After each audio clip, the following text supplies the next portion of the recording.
Apostolic Church. We are so glad you came to join us. This is our year of goodwill. This year, we believe through God that we will obtain goodwill by faith and works, and in this, our destinies will be promoted, and ultimately, our Lord will be glorified. Join us as we embark on this journey.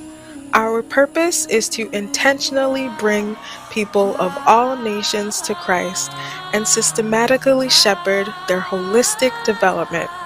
Don't forget to like our Facebook page, subscribe to our YouTube channel, and share this video with a friend. God bless you.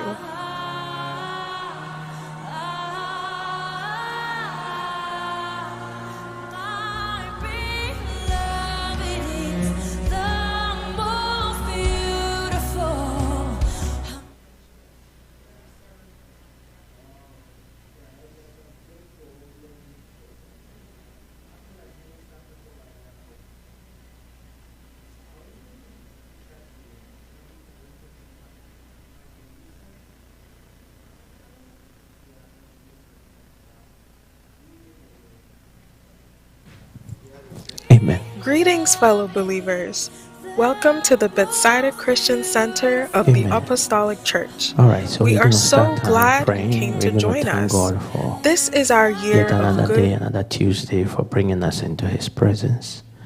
Let's thank God that He has taken care of us, our lives, the church, our families, and everybody that concerns us. Father, we just want to thank you. We bless your name. We give you all the praise. We give you all the glory for bringing us into your house, O Lord. Thank you for today. Thank you for what you have done for us. Thank you for what you are doing. And thank you for what you will do, O Lord. We bless you, Holy Spirit. We bless you, Abba Father. We give you glory and praise.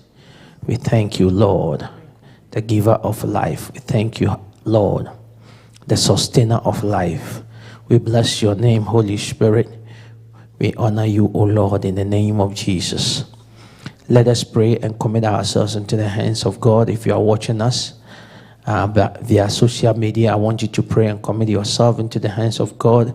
For those of us also in the sanctuary, let's ask God to forgive us all our sins and iniquities. He should cleanse us, wash us, and purify us with the blood of Christ. In the name of Jesus. In the name of Jesus. In the name of Jesus. Thank you, God. We bless you, Lord. We commit our ways unto your hands, O Lord. I ask the Lord, you forgive me of all my sins. Whatever I have done that is wrong before your sight, O Lord.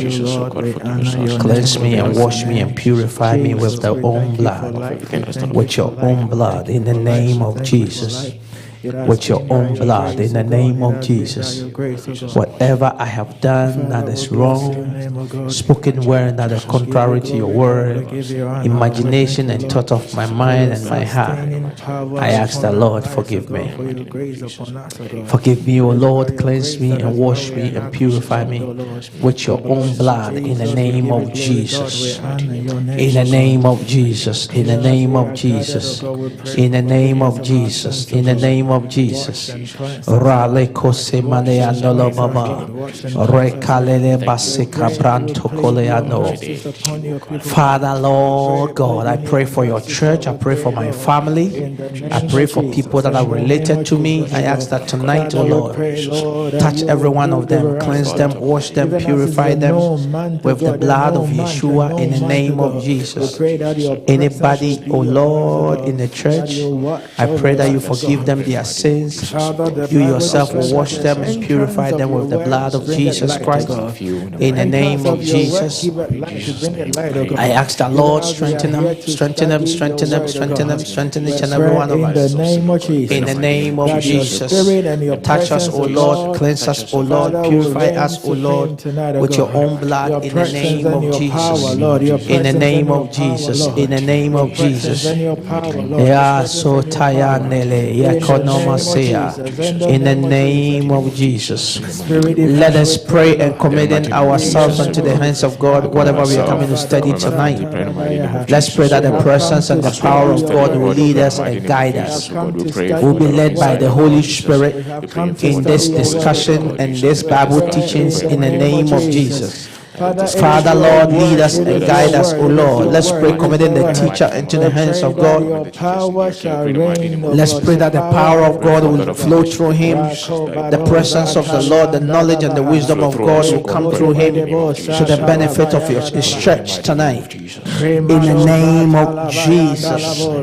In the name of Jesus. Father, Lord, we are in your presence to hear and to know which ways our lives need to go, O Lord. Use these teachings to educate us, to transform us, and to translate our lives, O Lord. In the mighty name of Jesus. In the mighty name of Jesus. In the mighty name of Jesus. In the mighty name of Jesus. Help us, O Lord. Help us, O Lord. Help us, O Lord. In the precious name of the Lord Jesus. We pray that, Lord, even as we are in your presence, you speak to us. Speak to us, O Lord. Speak to our hearers on the line and those who are looking, those who are seeing us, O Lord. Use your word to transform our lives, O Lord. In the mighty name of Jesus. Have your way, Holy Spirit. At the end of it all, the glory and the honor will be given unto your name. We honor you, we honor you, we honor you. Let's begin to thank the Lord for answered prayers. Let's thank the Lord for answered prayers. Father, we bless your name. We give you praise. We give you glory and honor for tonight, O Lord. We know that, Lord, your presence is already here. Your power is already here. We are here to hear from you and to know ways and means by which we can be able to manage our homes, O Lord, in the name of Jesus. Have your way, O God. Have your way, O God, in the name of Jesus.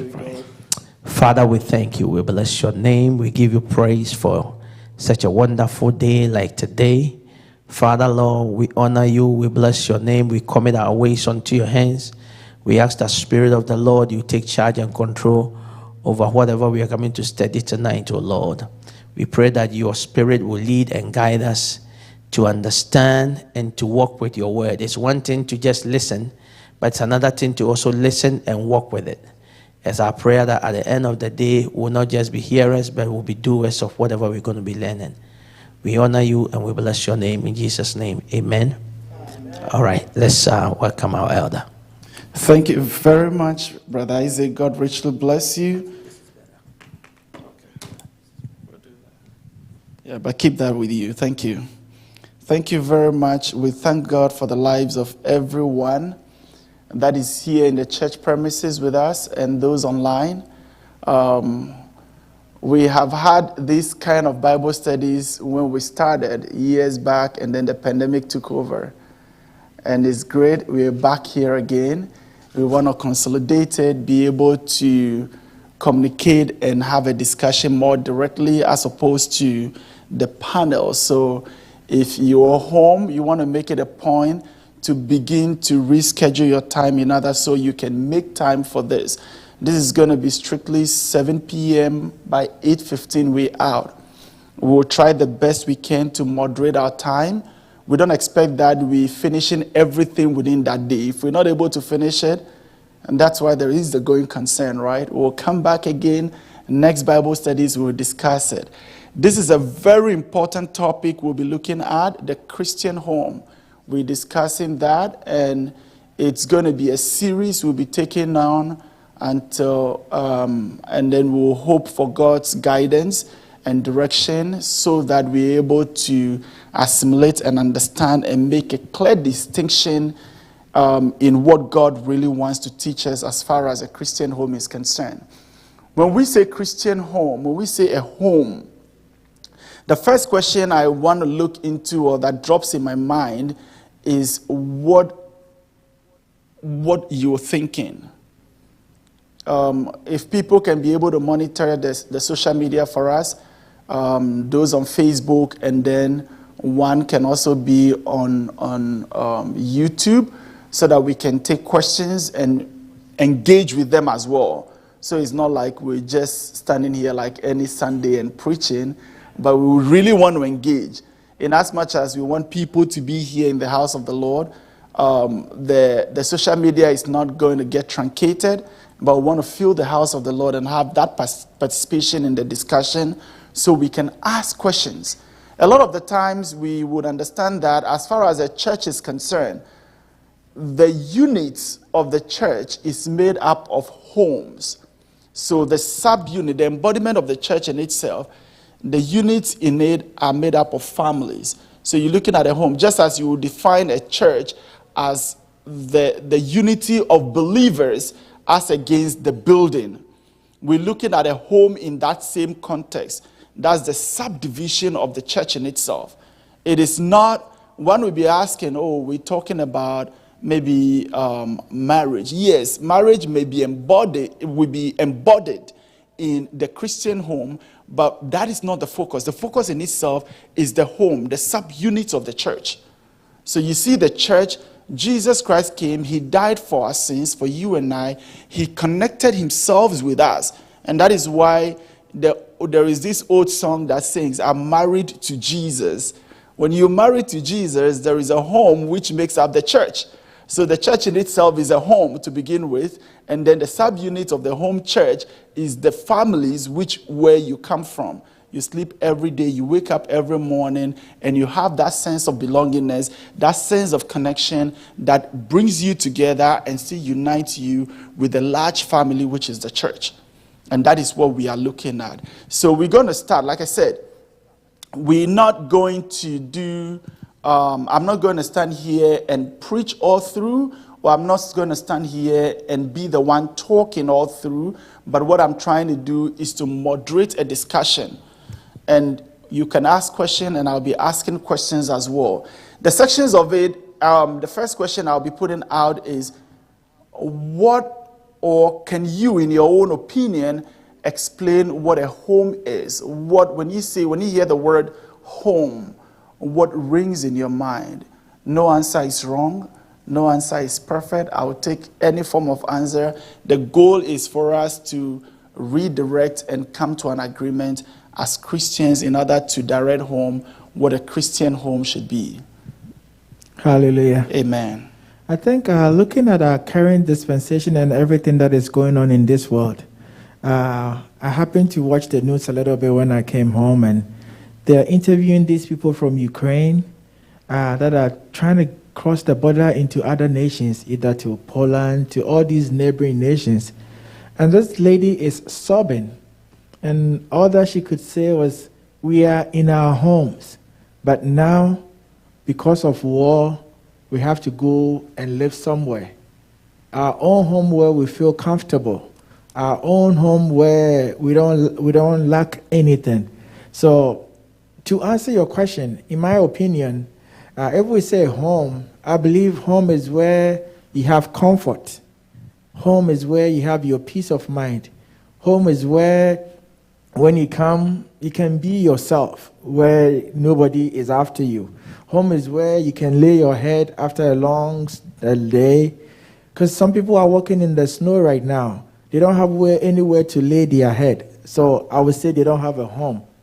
But home is where you come, you have a shelter, a roof over your head. You can feel comfortable, you can eat and all that. Amen. Thank you. Let me poke a few things into his explanation of a home. So home is where you want to lay your head, you want to, wake up, feel comfortable and all of that. So in other words, you want to get to a place where you can sleep, right? Feel comfortable, you sleep in. Feel comfortable, like you wake up in the morning, you can get something to eat. What if, say for instance, you don't have a place to place your head? You don't have a place to sit or to eat comfortably. Does it mean that you don't have a home? Can we take a little look from that angle as well? I think it's a yes and no. Me personally, going back to the Bible, I think when Jesus was gathering his disciples, people wanted to know where the Son of Man or where Jesus lived. And I believe he said, you people have place to lay your head. You have a home, but the Son of Man has no place to lay his head. So to answer your question, I mean, unless we are thinking of a home, not in the concept of a place or like a setting, then I would say if you have no place to lay your head, you have no home. Like the refugee example that I made, maybe 5 days ago, 6 days ago, without them being attacked, they could just go to work, come home, lay their head. You just turn your key, you go to bed. You just go to your fridge, you grab your food. But right now, they are at the mercy of other people. Why? Because they don't have a place they call their own or a place they call home. Amen. Thank you very much, Elder. So I guess the point I'm trying for us to put together is the combination of it. So the combination of having a comfort or a place. Let's look at what is Joseph C. Nail. He explained a home. He said your home is a place that accepts you for the person you are. It is a place you know you will, it's a place you know will hold you warm and cozy in days when you feel lost and teary-eyed. So you look at an action going on. So say, for instance, there is a possibility of you losing a place to sleep, not having where to lay your head, not having all of these things you're looking at, but still feel home. Does that make sense, or is it confusing? In other words, it's looking at your surrounding in itself, the comfort you're looking for, the support you really want, the one who can really hear you, the one who can avail their shoulders to you, the one you can be able to open up to freely without feeling judged.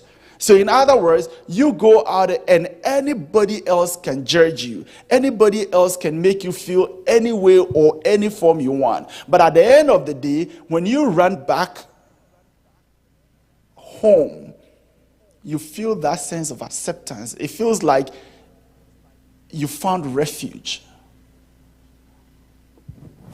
Go ahead, doctor. It feels like you want to say I have a question. So, if I'm understanding correctly, are you trying to say that we can look at home in the context of two elements, where one, a home can be a place? Because even in the example you cited, it says a place where, in that sense, that is like a physical location where you can pinpoint and say to somebody that this is my home, because all the activities or the actions that makes somebody feel at home, you can get that from there, like being cozy, having the acceptance, like you're not being judged in that particular place. So say, for example, you come to church, we say, come just as you are. So as you are coming into the church, which is a place, into a building, you're not going to be judged, you're going to be received, you're going to have that feel warmth. accepted. Exactly. That is one element of it. And then two, the people. Like you can feel at home depending on the group or the setting in which you find yourself. Because even if you are coming to church, the place, but then you come and you are being judged, then it's not warm, it's not welcoming, it's not cozy. So maybe we can get that distinction. I don't know if that is where we are drawing at. So the place then the people. So it's a combination of the two, because here is the thing. You can have a house, you can have the place, but not feel it. So you can have a house. So in other words, the house is a place that houses the home. The building houses the home. You can have a house and not have a home. You get it? But you can have a home and not have a house. Do you agree? No, yes? Go ahead. All of it. That emotional connection. You can have a home without necessarily having a house. You get it? But the problem, though, sometimes is that, you see, there are people who, sometimes you find a situation where someone is like, oh, I don't feel the sense of belongingness. I don't feel welcome. I feel like I don't belong here. The question is, should a home feel like that, though? Should a home feel like you want to get away from it? Or should a home rather feel like, I can't wait to come into it? Go ahead, doctor. I think a home should be welcoming. As we said, a home should be cozy. So back to this in the current affairs then, I saw a family that drove all the way from Germany. They said they have a place available and they think they can accommodate a family of 6 people. So they drove about 600 miles to the border of Ukraine just so they can get a family. I believe in as much as this Ukrainian family is going to miss their own personal home, their facilities, their warmth, their bed, their comfort and everything. If they happen to end up in this stranger's home, but they are being welcomed, they are being given all the necessities and everything, then it will be a home to them. Even though, quote unquote, they felt like they lost their home because of war, now they'll be in a good place. So as long as you are being accepted in that community. So they can feel home again. Exactly. Right. Yeah. Brother Isaac, do you want to add something to it? Or you want to share any divergent view and see how we can merge it? Sister Kim?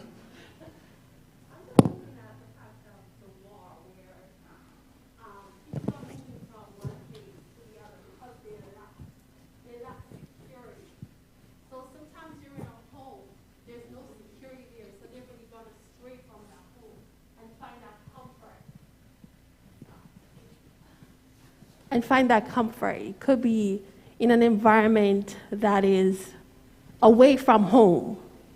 So that's how I am looking at it, where if there is if the home is locked of something, like security, like love, like, the family, like the word of God, you're going to stray and go somewhere where you can find it.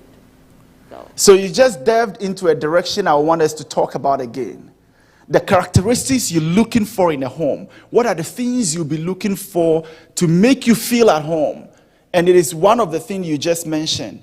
That level of security where you feel safe. And in the definition that we read by Joseph C. Neal, you want to have that sense of feeling, that shelter. So it is embodied into it.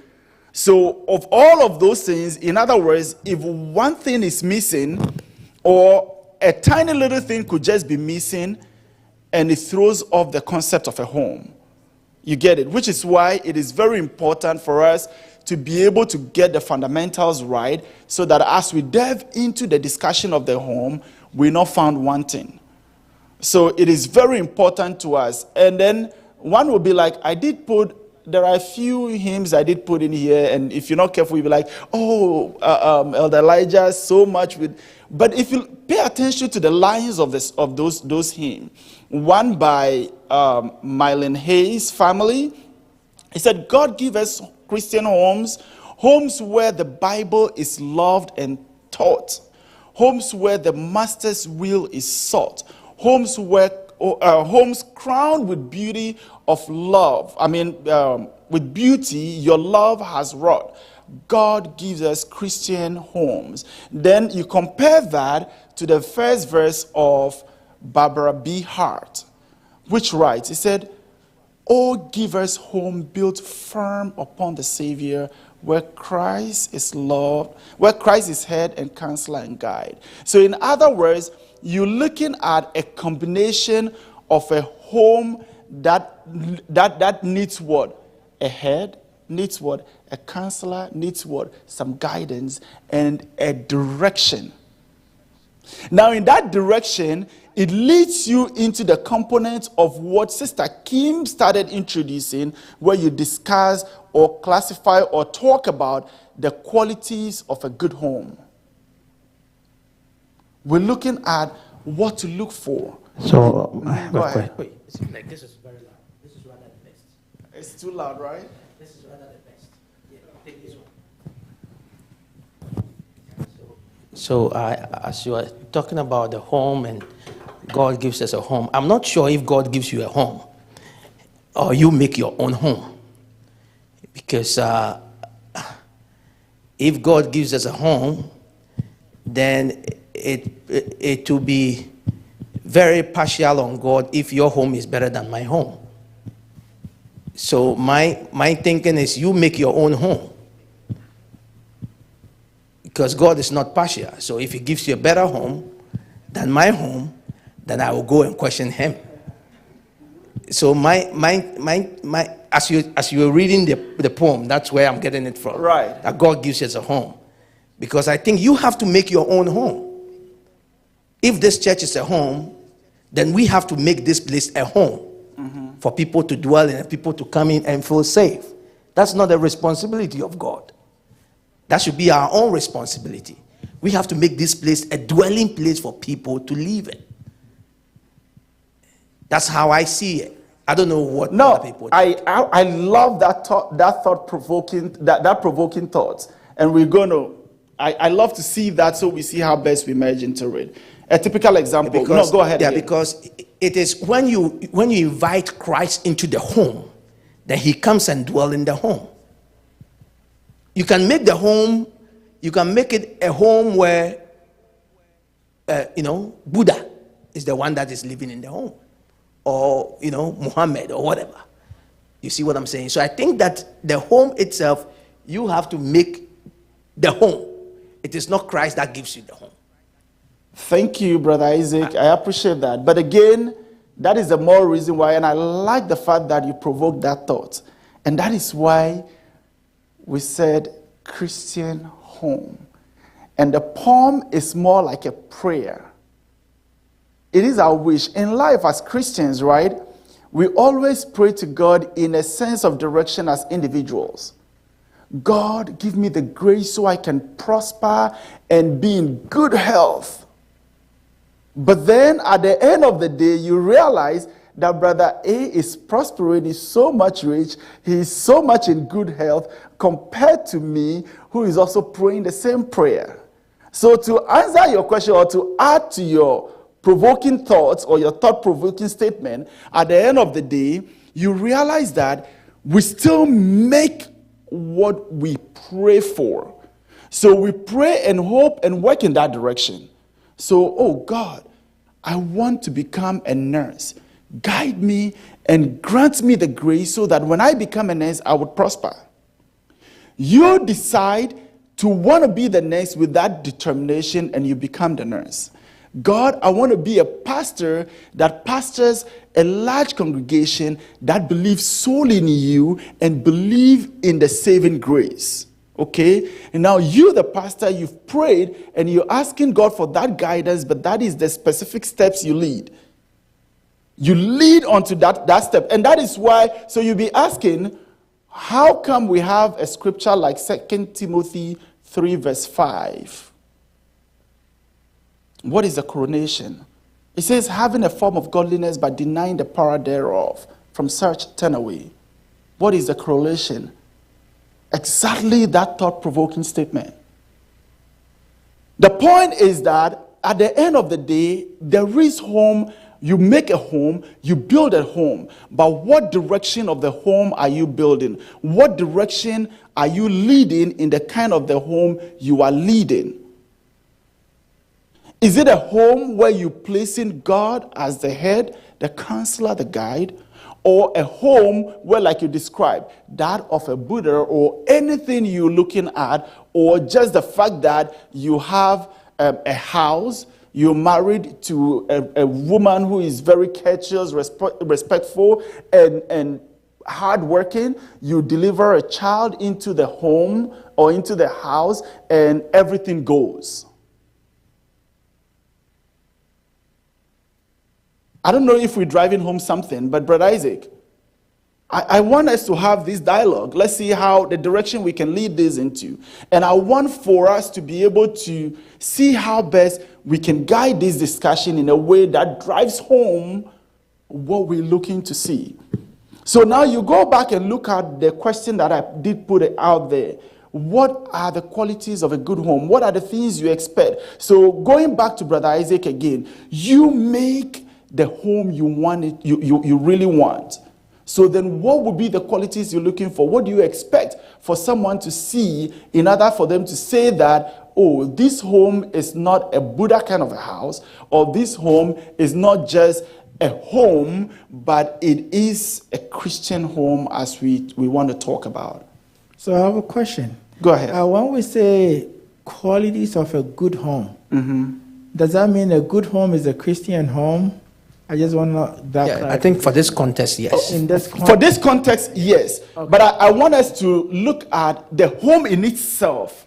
Okay? Let us look at a regular home and then drive it within the Christian direction, if that makes sense. The reason why I'm asking this question is the fact that if you go on social media, I mean, now there's actually a program, Rich African Kids, where they show all this flamboyance, all these big cars, the flashy stuff. You know, I mean, if you look from afar, nobody will tell you that this is a beautiful home. You know, like the way they dress, the way they eat, the way they go about it. I know sometimes it is made for TV, it's for camera. But looking from afar, you might think all is well and done. But then if you really go down deep and then you realize there are all these cracks there.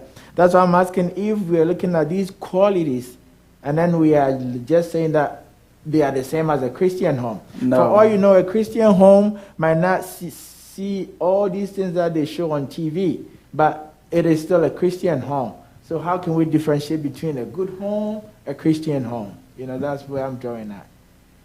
Does anybody want to attempt to answer that or add something to it or add on to the question?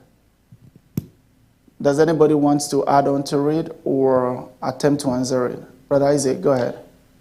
Personally, I think that a Christian home is a home where Christ is the head. Christ is the head. Yeah, Christ is the head. And everything is focused on Christ. Everything is focused on Christ, because if you look at Christ, then inside Christ there's love. Inside Christ there is peace. Inside Christ there is all the aspect of the fruit of the Spirit.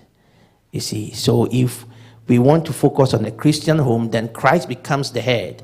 You know, I remember when I was getting married, they said Jesus is the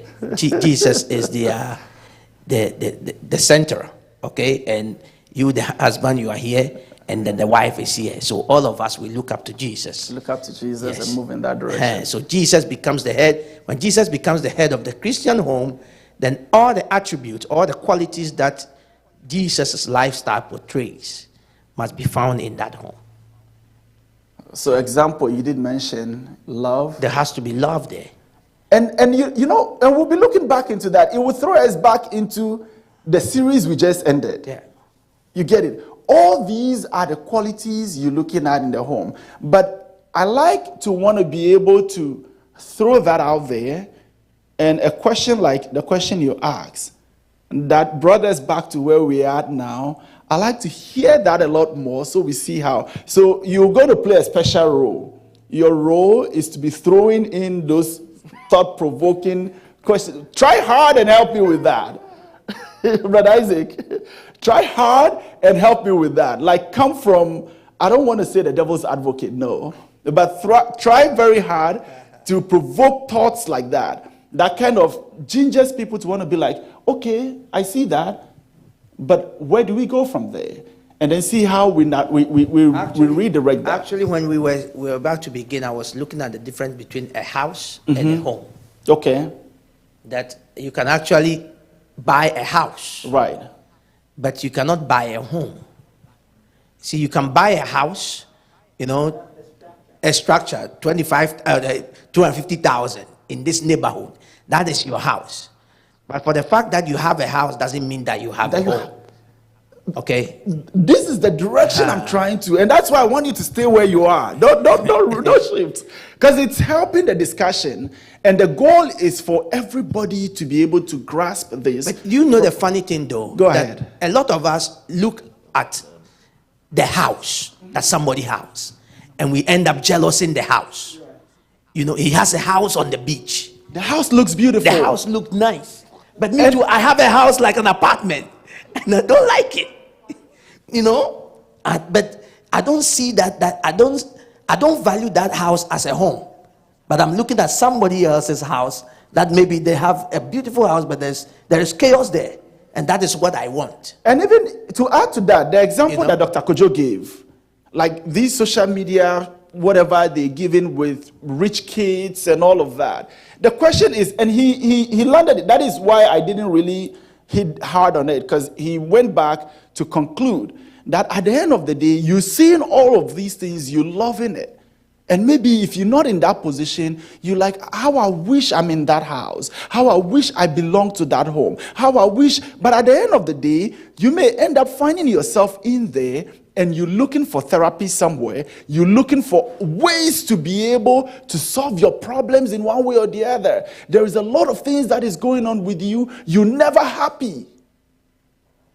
Even in those riches. So exactly what you're saying. You can see a mansion that is sitting there, which is easy to pay money to get and acquire. But what the home in itself, the people within it, do they really feel home? You will find a kid who will come and visit his friend, a poor friend, and I can trust you. You believe you me, the kid will wish he's a member of that poor friend's house. We've seen instances like that. Sister Priscilla, you want to share something? Go ahead. I wanted to ask, is every Christian home a good home? That is what we're going to be discussing. I love that. Is every Christian home a good home? Right. So I wanted to say that I wanted to answer your question about the qualities of a good home. Mm-hmm. And I think that those qualities are like the basic needs of life that we all need, such as food and shelter, education, love, respect, discipline, etc. Just the basic needs that we need to survive and to live for another day or another year. And after you're done surviving, what happens? Mm-hmm. Oh, then that's where the Christianity comes from. Then you go to another level. You see, in a bid to survive, Brother Isaac, you're thinking, I'm loving it. Continue thinking. In a bid to survive, in your struggle or in your fight to want to survive, in that process, a lot of things happen. You remember when you were going through schools, right? You remember when your assignments, your homeworks, and all of that were piling on you, right? You remember all of those things. Mommy comes and they're like, oh, Sister Priscilla, you look like you need money. Have the money. Oh, I hope you're fine. And within you, you know you're not fine. But when it comes to money, when it comes to any material things you're looking for, you get it. You get it.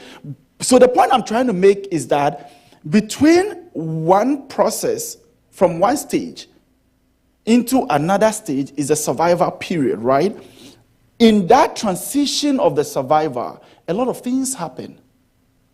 And the difference between what happens in your life and what happens in someone else's life is what creates the differences in homes. It's where the concept of the home becomes very important, or the qualities of the home becomes very important. You will find a kid who may not necessarily have the money you get, the luxury you get, but they become more content.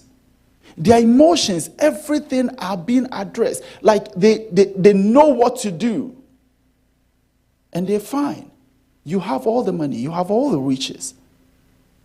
But you don't have what our brother Isaac would term as love, peace, the joy, and all of these qualities that you'll be describing in Christ. And that is why Christ, the head of the church, is very key and important. And to your question again, it goes back down to why you'll be like, oh, the verse, 2 Timothy 3:5, having a form of godliness. Is it every Christian home? Everybody calls their home a Christian home, right? Why? Because they wake up and they force their kids to come to church. Oh, I'm going to church. You can't stay home. You need to come to church. And they come to church because daddy wants them to come to church, or they come to church because mommy wants them to come to church. After a certain time, they can't wait to not have to deal with that. You get a point I'm making. Brother Deacon Jude, go ahead. Hallelujah. Amen. Amen. So I'm just going to attempt to partially answer Sister Priscilla's question. What constitutes a Christian home and what constitutes a good home? A Christian home might be defined as where some Christians live. It's called a Christian home. So if Christians live there, you can term that as a Christian home unless you're talking about a spirit-filled home. Either or, what makes a house better than the other, it's not necessarily the quality of life, because if we're talking about this in the light of Scripture, I'm going to take you through Revelation chapter 2 and Revelation chapter 3 for in this context. I'm going to turn those 7 churches as 7 homes, okay? The 7 churches you see in Revelation chapter 2 and Revelation chapter 3, I'm going to make it homes, 7 homes. And you realize that all 7 were not on the same wavelength. Some were near perfection, some were a little far off. But one thing was certain, they all had a candlestick in there, meaning there was a presence of God in there. As much as some were struggling and others were nearing perfection, there was the element of godliness in each house. So, I flip it back. The reason why a certain Christian home you might term good or more spiritual, I don't know where your definition of good is, so let me stick with spiritual, is that maybe at some point or in every era of our life, we all dealing with something at some point. Mm-hmm. House A might be dealing with, what do I know, like social vices, because there are a lot of teenagers there, right? Right. House B might be dealing with, maybe marital issues, because the father or the mother is not all that, or they're not living like they're supposed to be. So we all have our struggles, but one thing is certain, the presence of God is in there. That means he that has started a good thing will bring it to perfection. At some point, they will all arrive at perfection. Amen. Amen. Amen. Anybody wants to add anything or share something more?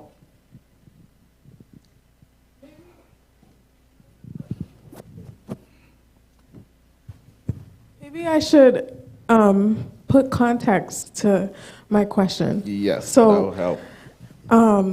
I know when I went to, I know 2 males personally who they were raised by their Christian mother in their Christian home, right? And one of them, he was the only male, and he had lots of sisters. But this Christian mother did not take care of them. So he ended up leaving the home because he wasn't being taken care of. He wasn't getting the basic necessities that he needed from his home. The other friend that I have, he was raised in a Christian home by a Christian mother with his siblings. And his church, or his mother's church, is a very strict Bible-believing church. And he sinned, and he had to confess his sin. According to his church laws, he had to confess his sin to his church. And then he was excommunicated from his church. Like after a year, they suspended him, then they excommunicated him. And because of that, his mother had to kick him out of the house. So that's why I was asking, is every Christian home a good home? Now that you say it, the elders will deal with it. I think that there is a fundamental problem there, because no matter what we do, okay, Christ doesn't disown us. He doesn't disown us. He will chastise us here and there, but he doesn't say you are no more my child. Just think about the prodigal son, okay, the story of the prodigal son. Whatever this guy went out to do, even when he was out there doing his crazy stuff, his father's heart was still yearning for him to come home. And when the guy came home, the father didn't say, hey, you are excommunicated, go back. Don't come here again. Do you understand what I'm saying? It doesn't matter what we do, we still have Christ's DNA. Like the King Jude said, we are all working our way towards perfection until Christ comes. So I think there was a fundamental problem there. There was a huge fundamental problem there, because I have my father's DNA. No matter what I do, I'm still my father's son. And I don't think my father will anyway, or me disown any of my children. Say, Edakojo is my son and he has done something so evil. Don't come home again.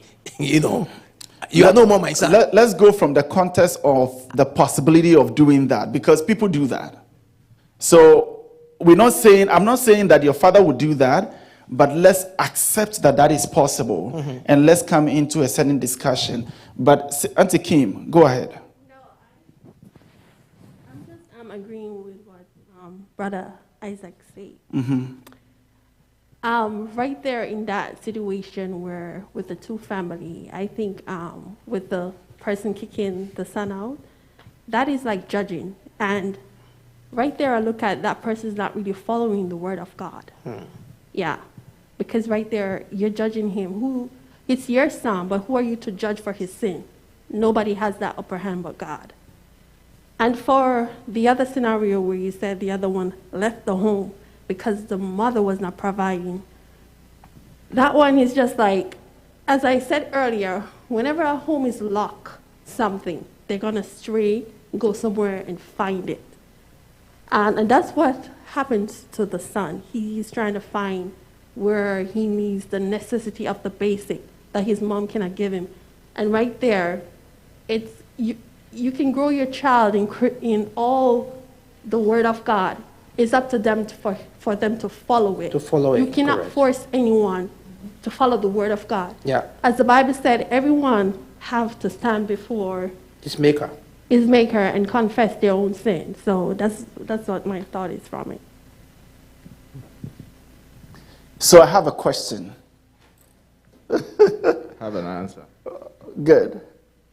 What is the essence of chastisement or punishing someone for doing something wrong? What is the goal? What's the essence? What are you hoping to achieve when you choose that, oh, my son, my child, or someone else has done something, before we come to the church and decide whether or not to excommunicate someone? As a father or as a mother or as a parent, what is your goal? What are you hoping to achieve when you take a decision that I'm chastising this person? Deacon Jude, go ahead. No, go ahead. Go ahead. Dr. Kojo would go last, and if anybody would have something to say. So, good thing you asked that question, because most often than not, the purpose of, should I say, punishment or correction is thrown out, and people tend to focus on the correction. In that other scenario, I think the purpose was lost in the wind, because when we suspend someone, it's literally a way to bring them up to speed. So if the person is in a bunch and they're not grasping, meaning they need special attention. You go to these schools, they probably sideline your daughter or your son so they can go get reading class. It's not like we cutting them off, but we realize that they need special classes. So once they've been brought up to speed, they will join the whole bunch, right, and go to school regularly. So the purpose of suspension was to make sure the person is brought up to speed. The fact that we all call ourselves brethren and this person has fallen into some open sin means we got to give them a special attention. When I was coming up in the church, they will sideline that person, or should I say, they will suspend the person, but there's a deacon or an elder assigned to that person. They visit them regularly, and the same person who was assigned to this corporate will bring report that they get them better. And when the church or the leadership is convinced that the person has gotten better, the same people that suspended them will stand in front of the church and restore them. So that way we don't lose the purpose of suspension. But we live in an era where the pepper has been thrown out. And now a church is either focusing on the punishment to save face or throw out anything called accountability so we can keep the flock growing. So I believe in our day and age, we don't care about the peppers at all, because it's either they're winning numbers or we got to save face, so cut them out. The reason why the mother essentially cut the son out is she was trying to save face. Oh, if the church has excommunicated you, why should you be in my house and you be a stain? So whenever she's associated with church people, they'll always refer you to the son and their act, right? So because of that, the mother trying to save face, they will cut you out. That way we lost the purpose of the punishment. Like trying to please people, right? To please people. Churches do it, individuals do it, and it's not right. Amen. Amen. Go ahead, I think Doctor. what I would add to what Deacon Jude just said. So recently in the news in Ghana, I believe Church of Pentecost, they built a prison, and it was all over the news as to why a church will build a prison. I mean, of all the things they could do, why a prison? So, I mean, I sat down and I thought about it. I was like, yeah, these are people that have done wrong in society. Society is casting them out. But who better go and fetch these people, train them in the right way, restore them, just so when they come back into society, they would have been exposed to the light, so they wouldn't go back to what they're doing.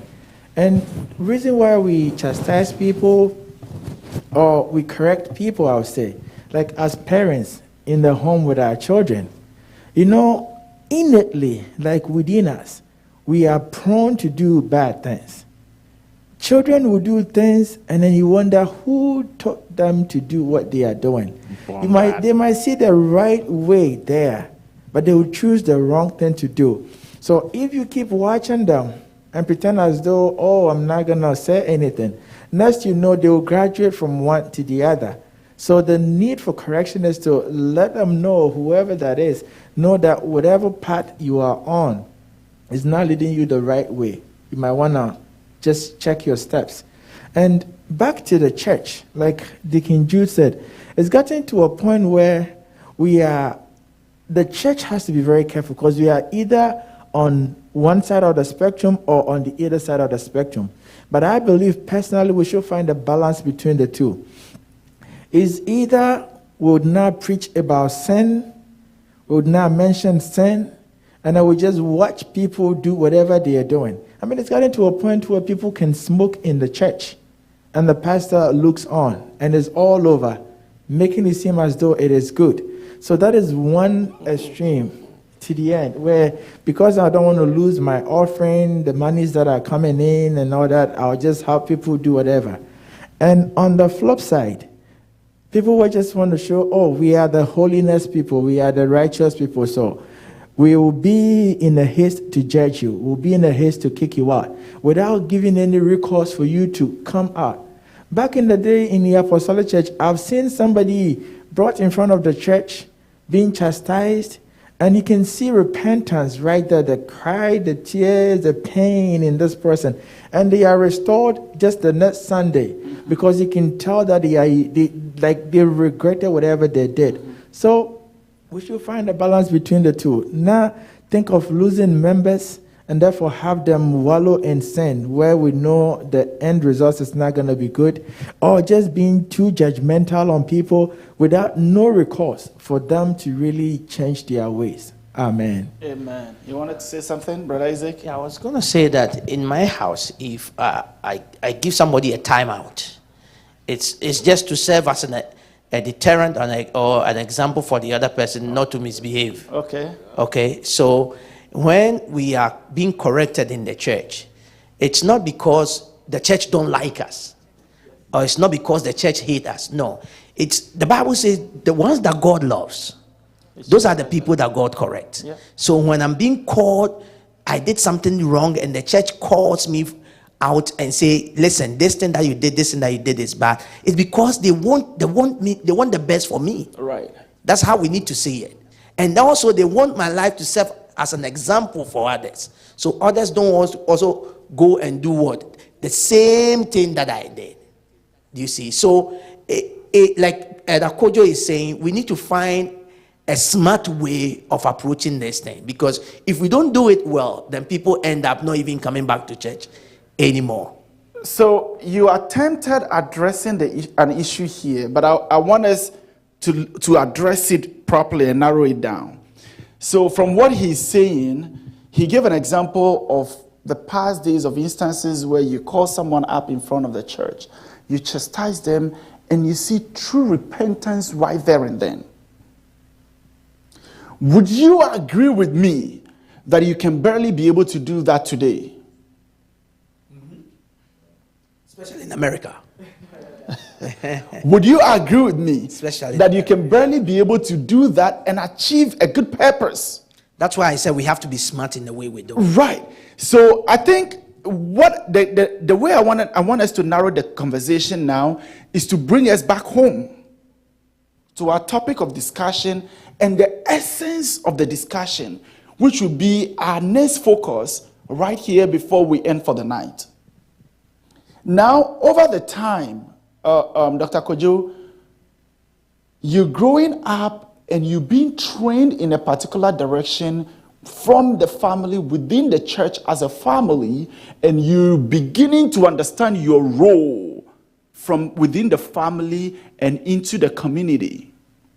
So with the list of these things, you can understand how much you've let people down, and that is what the goal of the chastisement is. By the way, Sister Cecilia and my dear sister, thank you very much for coming. Feel free, if you want to share anything, I would like to hear you, but I would want you to do a presentation for me next week.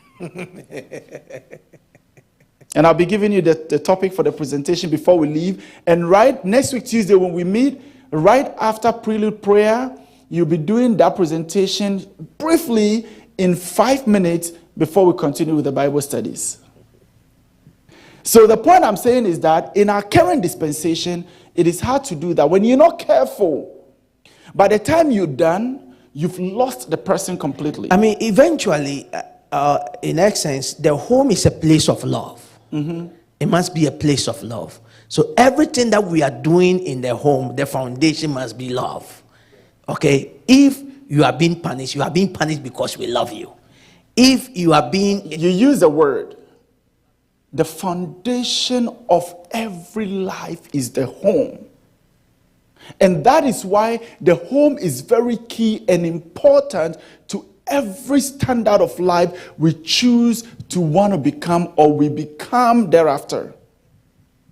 So if a child grows up and it feels okay to step on Sister Priscilla and she's like, oh, did you just see that you stepped on me? And so what?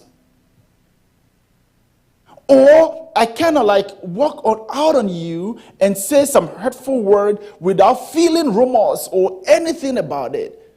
How do you think that emanated from? Or how do you think that started? The home was not correct. The foundation. So my dear brothers, my sisters, and that is why, and by the way, the topic I wanted to research on is chastisement as against judgment. Cave it on the topic and research on it. Chastisement as against judgment. How do you see chastisement as against judgment? And try as much as you can to give us a clear distinction between these two. And you'll be doing a presentation for us right after prelude prayers next week, Tuesday. And then we continue with the Bible studies. Is it clear? Can you help us with that? Hi. Amen. Oh, you're not going to be around? But is someone able to bring my sister for me? All right, go ahead. Sure. You were saying that someone might step on Sister Mrs. Amankwa and then No, I don't mean it. Sure. If you feel hurt by that, I don't mean it. Thank you very much. I'll be right here watching whoever does that. So the person might step on her, and somebody's going to break your wife's foot. Yeah, sure. I'm just. No, we wouldn't allow that because you'll be watching. I don't mean it. Thank you very So much. if that made you feel that way, I'm sorry. Sure. Probably the person stepped on her. The person didn't apologize. Right.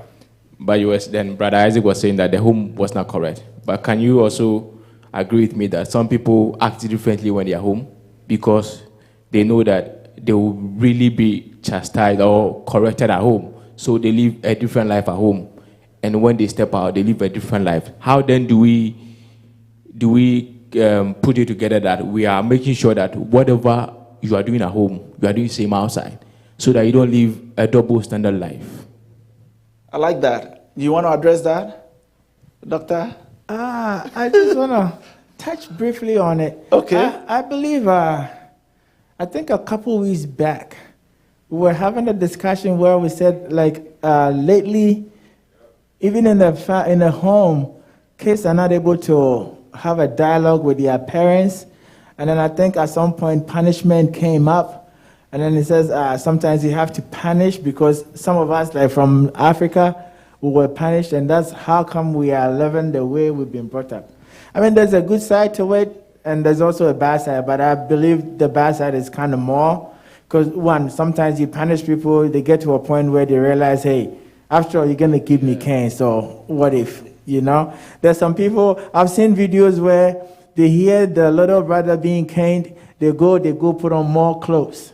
Or they put something behind their back just so when you hit them, it's not going to be as painful as it would have been. So they, in their mind, they know that is what is going to happen. And they become truant, if we can use that word, because it's like, hey, after all, you punished me this much and I don't care anymore. But what I want to say is, they say charity begins at home. And whatever they do at home that is not corrected, they take it out. So I remember one time saying, whatever we want to do in church to the entire congregation, we should do that at home with our family first. Because your home is your first church. You're a leader, you're a department head, whatever you want your group to do. If you cannot really practice that in your home, then you might as not, I will not try to do it in the presence of the whole congregation. So if charity begins at home and your kids are able to do anything they want outside with no recourse to you, even in your presence because they are outside, then there's a disconnect somewhere. I don't know if... No, it makes sense. I understand you, but I've been to senior high school, and people, you see them at home, they behave differently. They come to school, and they have a different behavior. Now, Do you think that one, the different behavior is as a result of peer pressure? No, I'm just saying that. I just want us to come to a point that we can really monitor how the correction is being done, not just in the home, but it's being translated outside, so that you don't go outside and live a different life. Because, okay, when I do this at home, I know I'm going to be punished. So any which ways, I'm not going to do it at home. Even if you say this, I'm not going to do it at home. But I can get away doing it. But if I go outside, I know nobody's going to correct me. So I'm going to do it. We would address it. So I'm just, you understand me. Yeah. But we'll narrow it down ourselves. Deacon Jude, go ahead.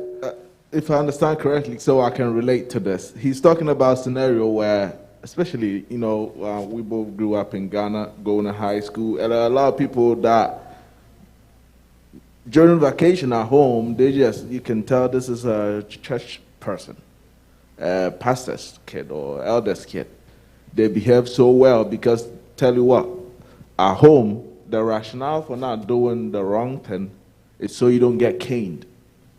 So they never get taught that you don't have to do this because it wouldn't help you. You're not setting yourself up for success if you go this route. You end up being one of these social vices, King Kongs in society. But rather, if you do this, I'm going to cane you. If you steal, I will cane you. So whenever you're doing something wrong, your mom or the elder person will say, okay, when that comes out, so you get your lashes. So that person is only following the straight and narrow because they don't want to be caned.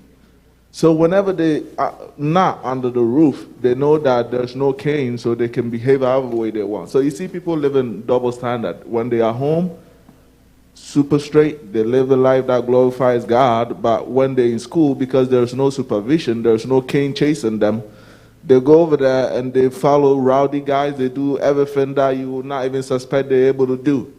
So what my brother is saying, that maybe at some point, as believers, especially in our homes, we have to bring it down that the reason why we want you to live a certain way is for your own good. The reason why we expect you to live this life because you're a child of God. The reason why you cannot be in this household being brought up in a devotional way and still live like your friends who are not godly is because you live in a life of purpose, a life that glorifies God, a life that will set you up for success. But if we only threaten them with canes, if you only threaten them that I'm going to take your phone away, if you only tell them, okay, I'm going to hide your iPad, okay, then when they're not in the house, they're going to live however way they want. Amen. So I asked the question that just got addressed 35 minutes ago. No, but I love it. This is how I want us to have this Bible discussion. We shouldn't just rush it. We want to be able to understand the rationale. You get it? At the end of the day, when Sister Priscilla's question came, Brother Isaac heated it and added more firewood to the fire. You get it? And it went, and at the end of the day, we narrowed home something. Then I asked the question, what is the essence of chastisement or correction? You get it? And that was what brought about your question. And like he said, I can tell my son, listen, my son is so good at timeout. You don't need to put him in his room. You don't need to put him anywhere. His mom would just say to him, bring him to the staircase and be like, sit here, time out for you. You're done. You don't need to do anything. He's not going to wake up until you come to wake him up. Or you come to tell him, oh, let's go. You don't do that again. He looks at you and he's like, sorry, mommy. But at the end of the day, what are we driving home? The point goes back to what our brother Mankwa said. Okay, mommy punished me because I did that. Then I don't know why I shouldn't do it. And that is when he gets out of the house and he enjoys doing it. Because I don't get to do it at home. What we don't get to do at home, that is what we enjoy doing outside. I think basically what it comes back to what Edakojo was saying, that in the home there has to be dialogue. Exactly. You know, at some point you see that your kids are growing, you need to sit them down and have a communication with them. The reason why I'm denying you this privilege is because of this and this and this and that. The reason why you don't need to do this and this and that, like you said, is because it's going to lead to this and this and this and this. And but most of us, consequences, right? most of us that grew up in Africa, like me, I wasn't given that opportunity. No. It's either you get punished or you shut up. So you just don't get the choice to do what you need to do. I get it. You don't even have the chance to question anything. Right. But I think that we need for us to be able to raise our children in a Christian home, there has to be that friendliness and dialogue. We need to talk more. If we don't talk more, it's going to be a problem. And you know the benefit of the dialogue? You give them some sense of comfort to come to you when they are in trouble. Of course. As against the feeling that when I come to tell daddy that I got myself in trouble, I'll be getting myself into more trouble. Mm-hmm. So they keep it to themselves and they rather get in trouble outside when it's rather safe to get in trouble with daddy or with mommy. I mean, I heard a story about a girl who was dating some boy at the age of, I think, 16 or something. She was able to sit down with the daddy. And the daddy was able to explain to her why at 16 it wasn't good. I mean, they had a very good dialogue.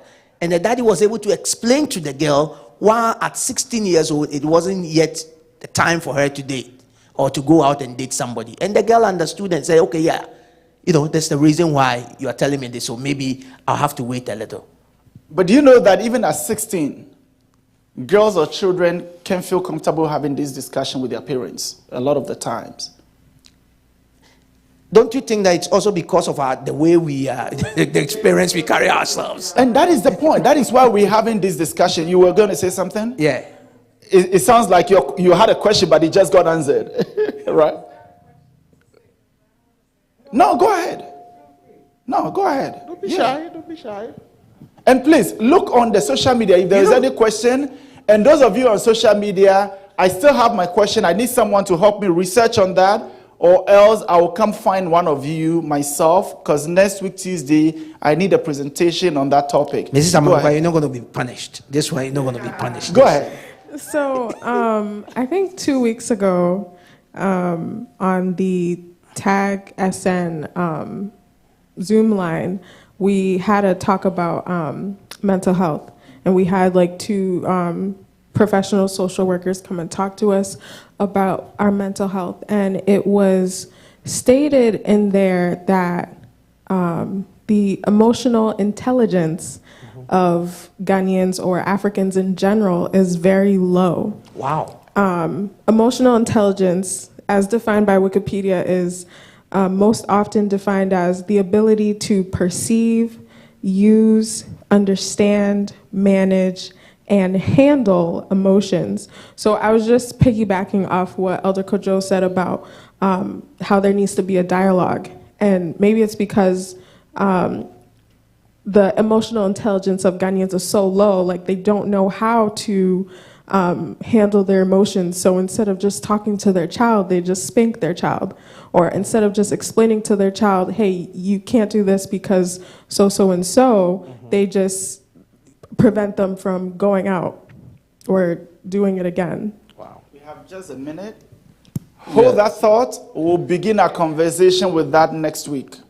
So please, whatever you have in mind, if you're going to lose your trend of thought, write it down. 30 seconds.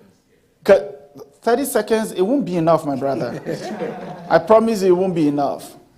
So we're going to explicitly discuss that. So please note that once the presentation is done, I'll have you start the floor with that again, and we'll have that discussion, because it's very important to the fundamentals of what we're building.